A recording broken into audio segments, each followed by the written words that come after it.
Indo Pak matches ಅಂದ್ರೆ ಇಡೀ cricket ಲೋಕವೇ ಕ್ಯೂರಿಯಸ್ ಆಗಿ ಬಿಡುತ್ತೆ. ಮಿಡ್ ನೈಟ್ ಅಲ್ಲಿ ಮ್ಯಾಚ್ ಇಟ್ಟರು ಕೂಡ ನಿದ್ದೆಗಿಟ್ಟು ನೋಡ್ತಾರೆ.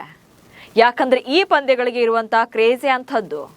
ಐಸಿಸಿಗೂ ಕೂಡ ಹಣದ ಹೊಳೆಯೇ ಹರಿದು ಬರುತ್ತೆ.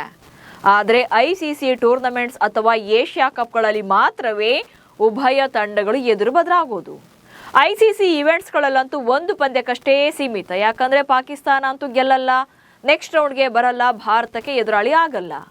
ಸೊ ಇದೇ ಕಾರಣಕ್ಕೆ ಐಸಿಸಿ ರೂಲ್ಸ್ನೇ ಚೇಂಜ್ ಮಾಡೋಕೆ ಮುಂದಾಗಿದೆ. ಈವನ್ ಟೆಸ್ಟ್ ಮ್ಯಾಚ್ಗಳಲ್ಲೂ ಕೂಡ ಇಂಡೋ ಪಾಕ್ ಫೈಟ್ ಶುರುವಾಗುತ್ತೆ. ಅದು ಹೇಗೆ ಅನ್ನೋದನ್ನ ಈ ವಿಡಿಯೋದಲ್ಲಿ ಹೇಳ್ತೇನೆ. ನಾನು ಶಾಂತ. ನೀವು ಸುದ್ಯಾನದ ಸಬ್ಸ್ಕ್ರೈಬರ್ ಆಗೋದಕ್ಕೆ ಮರಿಬೇಡಿ. ಭಾರತ ಪಾಕಿಸ್ತಾನ ಪಂದ್ಯಗಳನ್ನ ನೋಡ್ಬೇಕಂದ್ರೆ ಐಸಿಸಿ ಟೂರ್ನಮೆಂಟ್ಸ್ ಅಥವಾ ಏಷ್ಯಾ ಕಪ್ ಟೂರ್ನಿಗಳನ್ನೇ ಕಾಯಬೇಕು. ಹಾಗಂತ ಇದು ಬರೀ ಪಂದ್ಯ ಅಥವಾ ಮೈದಾನಕ್ಕೆ ಮಾತ್ರ ಸೀಮಿತ ಆಗಿರೋದಿಲ್ಲ. ಎರಡೂ ರಾಷ್ಟ್ರಗಳಿಗೆ ಪ್ರತಿಷ್ಠೆಯ ಪ್ರಶ್ನೆಯೂ ಹೌದು. ಹಾಗೆ ಅಭಿಮಾನಿಗಳಿಗೂ ಕೂಡ ಎಮೋಷನಲಿ ಕನೆಕ್ಟ್ ಕೂಡ ಆಗಿರುತ್ತೆ. ಅಂಡ್ ಇತ್ತೀಚಿನ ವರ್ಷಗಳಲ್ಲಿ ಭಾರತವೇ ಪಂದ್ಯವನ್ನ ಗೆಲ್ಲೋದು ಅನ್ನೋದು ಗೊತ್ತಿದ್ರೂ ಕೂಡ ಕ್ರೇಜ್ ಏನು ಕಡಿಮೆ ಆಗಿಲ್ಲ.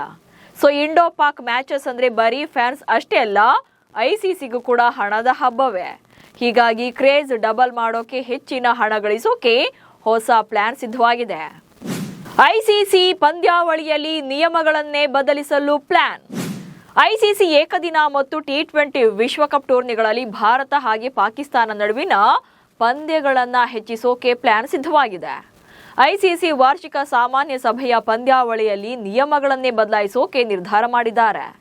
ಪ್ರಸ್ತುತ ಐಸಿಸಿ ಟಿ20 ವಿಶ್ವಕಪ್ನಲ್ಲಿ ಸೂಪರ್ 8 ಸುತ್ತಿನ ಬದಲು ನೆಕ್ಸ್ಟ್ ಸೂಪರ್ 10 ಸುತ್ತನ್ನ ಇಂಟ್ರೊಡ್ಯೂಸ್ ಮಾಡಬಹುದು. ಆಗ ಭಾರತ ಹಾಗೆ ಪಾಕಿಸ್ತಾನ ತಂಡಗಳು ಎರಡೆರಡು ಸಲ ಒಂದೇ ಗುಂಪಿನಲ್ಲಿ ಆಡುವಂತ ಅವಕಾಶಗಳಿರುತ್ತೆ.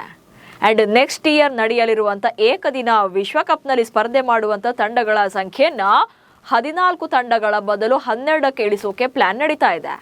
ಸೂಪರ್ 7 ಸುತ್ತನ್ನ ಪರಿಚಯಿಸೋಕೆ ಐಸಿಸಿ ಮುಂದಾಗಿದೆ.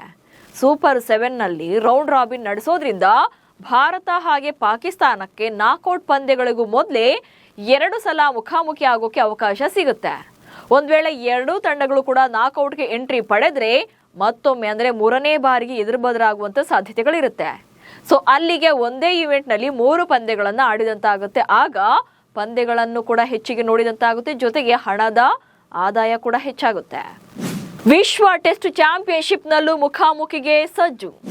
ಇನ್ನು ವೈಟ್ ಬಾಲ್ ಟೂರ್ನಮೆಂಟ್ಗಳಲ್ಲಿ ಮಾತ್ರವೇ ಉಭಯ ತಂಡಗಳು ಎದುರು ಬದಲಾಗ್ತಾ ಇವೆ. ಹೀಗಾಗಿ ಟೆಸ್ಟ್ ಕ್ರಿಕೆಟ್ನ ಕ್ರೇಜ್ ಅನ್ನ ಹೆಚ್ಚಿಸೋಕೆ ಹಾಗೆ ಐಸಿಸಿ ವಿಶ್ವ ಟೆಸ್ಟ್ ಚಾಂಪಿಯನ್ಶಿಪ್ನ ಹೊಸ ಬದಲಾವಣೆಗಳನ್ನ ಪರಿಚಯಿಸೋಕೆ ಮುಂದಾಗಿರುವಂತದ್ದು.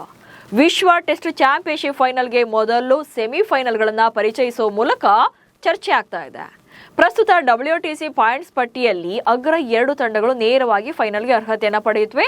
ಹಾಗೆ ಫೈನಲ್ ಆಡ್ತಾರೆ, ಚಾಂಪಿಯನ್ ಆಡ್ತಾರೆ.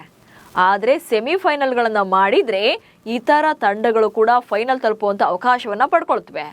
ಐಸಿಸಿ ಮುಂದಿನ ವಿಶ್ವ ಟೆಸ್ಟ್ ಚಾಂಪಿಯನ್ಶಿಪ್ ಅನ್ನ ಅಫ್ಘಾನಿಸ್ತಾನ, ಐರ್ಲೆಂಡ್ ಹಾಗೆ ಜಿಂಬಾಬ್ವೆಗಳನ್ನ ಸೇರಿಸುವ ಮೂಲಕ 12 ತಂಡಗಳಿಗೆ ವಿಸ್ತಾರವನ್ನ ಮಾಡೋಕೆ ಮುಂದಾಗಿದೆ.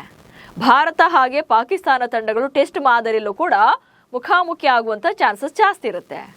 ಸೊ ನಿಮ್ಮ ಪ್ರಕಾರ ಐಸಿಸಿ ರೂಲ್ಸ್ ಬದಲಾವಣೆ ಸರಿನಾ?